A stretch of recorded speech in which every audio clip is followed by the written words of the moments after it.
Last flight of नोआज arc. इस कहानी की शुरुआत में हमें नोआ को दिखाया जाता है जो पहले कभी पायलट हुआ करता था, पर उसका काम में कभी ध्यान ही नहीं था, जिस वजह से उसे जॉब से निकाल दिया गया। साथ ही उसे गैम्बलिंग की आदत थी। गैम्बलिंग की वजह से उसने बहुत सा पैसा कर्जा लिया था और आज वही कर्जे के पैसे मांगने के लिए दो आदमी उसके पास आते हैं, पर नोआ के पास पैसे नहीं है। वो आदमी उसे धमकी देकर चले जाते हैं। नोआ को अब पैसे चाहिए, इसीलिए जॉब मांगने के लिए जाता है, लेकिन उसे कहीं जॉब नहीं मिलती। जिसके बाद वो अपने एक पुराने दोस्त के पास जाता है जिसका खुद का एयरफील्ड है। वो नोआ को कहता है कि मेरे पास तुम्हारे लिए काम है, तुम्हें प्लेन में बहुत सारे जानवरों को साउथ पैसिफिक के रिमोट आइलैंड पर ले जाना होगा। नोआ इस काम के लिए मान जाता है, पर जब वो प्लेन को देखता है तो साफ साफ मना कर देता है, क्योंकि ये होता है B-29 जो बॉम्ब गिराने के काम आया करता था। नोआ कहता है कि जंग के समय के इस प्लेन को चलाने का मतलब है कि अपनी जान का खुद दुश्मन बनना। मैं ये काम नहीं करूंगा।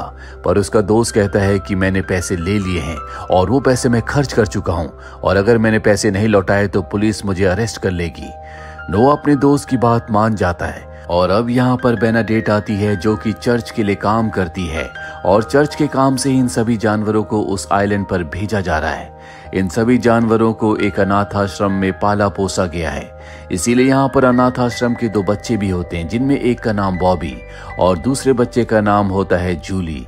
ये दोनों इन सभी जानवरों से बहुत प्यार करते हैं, और जब नोआ भी बुरी तरह से जानवरों को प्लेन के अंदर रख रहा होता है तो बॉबी कहता है कि ऐसा मत करो, ये सब के सब मेरे दोस्त हैं। लेकिन नोआ उसकी बात नहीं सुनता, जिसके बाद बॉबी खुद जानवरों को प्लेन के अंदर रखता है। बॉबी को जानवरों की बहुत चिंता है, इसीलिए वो बेनाडेट से कहता है कि मैं भी आपके साथ आना चाहता हूँ, लेकिन बेनाडेट मना कर देती है।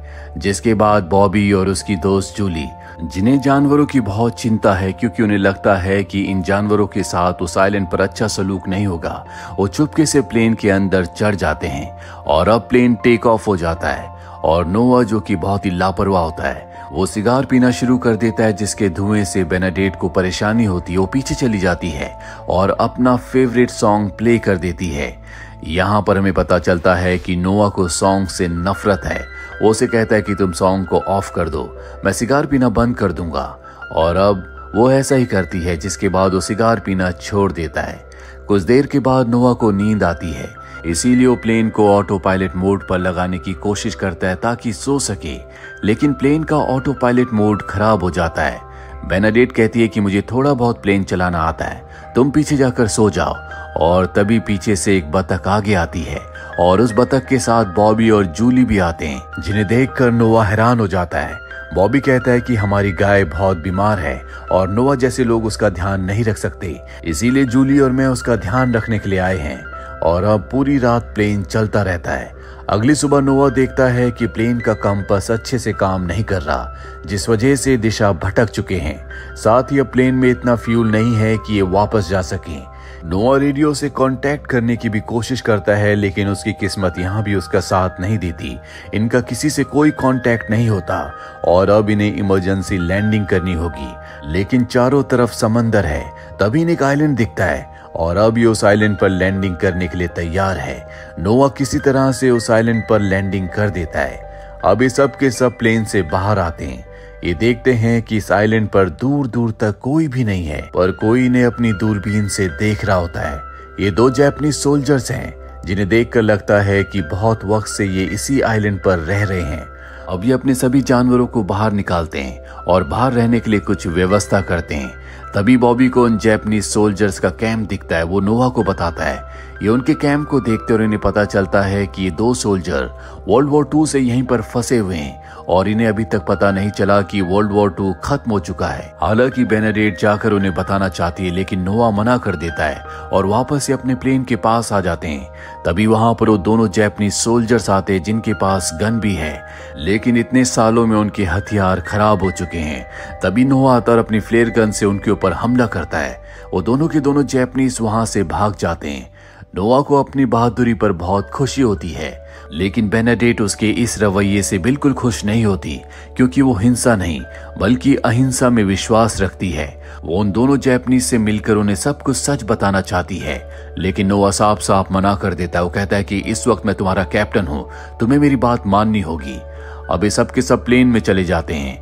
रात को बेनाडेट बच्चों को प्लेन में सुलाकर बाहर आती है जहां पर नोआ होता है। दरअसल बाहर वो रखवाली कर रहा है और अब बेनाडेट कहती है क्यों ना हम अच्छे दोस्तों की तरह रहे, तुम बहुत ज्यादा थक चुकी हो, तुम अंदर जाकर आराम कर लो, मुझे अपनी फ्लेयर गन दे दो, मैं यहाँ पर रखवाली करती हूँ।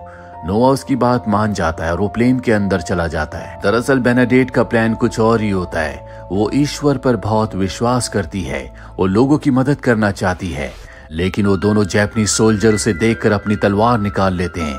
लेकिन यहाँ बेनाडेट की किस्मत अच्छी होती है कि उन दोनों में से एक को थोड़ी बहुत इंग्लिश आती है। बेनाडेट इन्हें बताती है कि वर्ल्ड वॉर 2 खत्म हो चुका है, अब हर जगह शांति है। ये सुनकर उन दोनों को बहुत खुशी होती है और ये तीनों आपस में दोस्त बन जाते हैं, जिसके बाद जापानीज सोल्जर बेनाडेट को खाने के लिए बहुत अच्छा खाना भी देते हैं। वहीं हमें नोआ को दिखाया जाता है जब वो सुबह प्लेन से बाहर आता है। वो देखता है कि बेनाडेट आसपास नहीं है। वो समझ जाता है कि जापानीज सोल्जर्स ने उसे अगवा कर लिया है, इसीलिए वो अपनी फ्लेयर गन लेकर उनके कैंप में हमला कर देता है, जिससे जापानीज सोल्जर्स भी डर जाते हैं, वो भी उसके ऊपर हमला करते हैं। वो नोआ को धराशायी कर देते हैं, पर इससे पहले कि वो नोआ को नुकसान पहुंचाते बेनाडेट मना करती कि ऐसा मत करो, जिससे वो दोनों जापानीज सोल्जर्स रुक जाते हैं और अब इन सब की आपस में दोस्ती हो जाती है। हमें यहाँ पर पता चलता है कि ये दोनों जापानीज सोल्जर्स पिछले 35 सालों से यहाँ पर फंसे हुए हैं। 35 सालों से इनका बाहर की दुनिया से कोई संपर्क नहीं हुआ।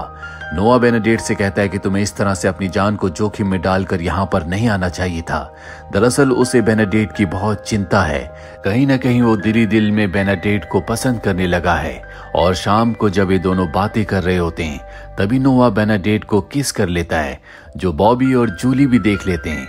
हालांकि जूली अब उसे पसंद करती है, लेकिन बॉबी उसे पसंद नहीं करता क्योंकि जानवरों के प्रति उसका रवैया अच्छा नहीं था। अगली सुबह सब के सब तय करते हैं कि ये प्लेन को पानी में उतारेंगे, लेकिन इतने बड़े प्लेन को पानी तक खींचना इतना आसान नहीं होगा। तभी वहां पर जापानीज सोल्जर्स आते हैं और वो कहते हैं कि हमें इस प्लेन को एक बोट में कन्वर्ट करना होगा। नोआ इनकी बात मान जाता है, लेकिन अब इन्हें इस प्लेन को बोट में कन्वर्ट करने के बाद एक बहुत बड़े कपड़े की जरूरत है ताकि हवा से बोट आगे की तरफ जाए, जिसके लिए जापानीज सोल्जर्स अपने कपड़े देते हैं, साथ ही वो अपने देश का झंडा भी देते हैं, जो कि उनके लिए बहुत बड़ी बात है। बेनाडेट कहती है कि मैं इस झंडे को सबसे ऊपर लगाऊंगी और अब जल्दी ही अपनी बोट बना लेते हैं। बोट बनने के बाद नोआ कहता है कि हम इसमें जानवरों को नहीं ले जा सकते क्योंकि बाहर बहुत ज्यादा बढ़ जाएगा। बॉबी को बहुत गुस्सा आता है, वो कहता है कि मैं अपने जानवरों के बिना नहीं जाऊंगा। साथ ही जूली को बहुत दुख होता है, उसकी आंखों में आंसू आ जाते हैं। नोआ को एहसास होता है कि ये बच्चे जिनकी खिलौनों से खेलने की उम्र है वो जानवरों के लिए कितना कंसर्न है, इसीलिए तय करता है कि वो जानवरों को अपने साथ ले जाएगा। और अब नोआ और बेनाडेट एक दूसरे के बहुत करीब आ चुके हैं। बेनाडेट इस बोट के ऊपर लिखती है नोआज आर्क, जो देखकर नोआ को बहुत खुशी होती है। और अब ये सब के सब उस बोट पर बैठकर समंदर में उतर जाते हैं। साथ ही जापानीज सोल्जर्स ने अपने कैंप को ब्लास्ट कर दिया होता है। उन्हें पूरा विश्वास है कि वो इस बोट से सुरक्षित जगह पर जरूर पहुंच जाएंगे। यहाँ पर बेनाडेट हमेशा बाइबल पढ़ती रहती है और वो बाइबल में नोआ की कहानी से बहुत ज्यादा प्रभावित होती है। नोआ ने भी इंसानों को और जानवरों की प्रजातियों को बचाने के लिए इसी तरह की एक नाव बनाई थी, जिस वजह से इंसानियत जीवन इस दुनिया में बच पाया।